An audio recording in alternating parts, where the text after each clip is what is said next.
നമസ്കാരം. കലിക ന്യൂസിലേക്ക് സ്വാഗതം.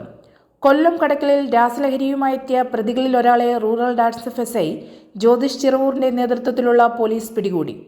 ഇന്നലെ രാത്രി 9 മണിയോടെ കിണറ്റുമുക്കിന് സമീപം രഹസ്യവിവരത്തെ തുടർന്ന് ഡാൻസ് എസ്.ഐയും സംഘവും വാഹന പരിശോധന നടത്തവെയാണ് കാറിലെത്തിച്ച MDMA പിടികൂടിയത്. പുലിപ്പാറ സ്വദേശി 25 വയസ്സുള്ള മുഹമ്മദ് ആസിഫാണ് അറസ്റ്റിലായത്. കടക്കൽ പോലീസ് സ്റ്റേഷനിൽ റൌഡി ഹിസ്റ്ററിയിലുള്ള വിഷ്ണു കാറിൽ നിന്നിറങ്ങി എസ്ഐക്ക് നേരെ പെപ്പർ സ്പ്രേ അടിച്ച ശേഷം ഓടി രക്ഷപ്പെട്ടു. ഇയാൾക്കായി പോലീസ് വ്യാപകമായ അന്വേഷണം ആരംഭിച്ചു. വിഷ്ണു കാറിൽ ഉപേക്ഷിച്ച 4.5 ഗ്രാം വരുന്ന MDMAയും ആസിഫിന്റെ പോക്കറ്റിൽ നിന്നും 4.5 ഗ്രാം MDMAയും കൂടി പിടികൂടി.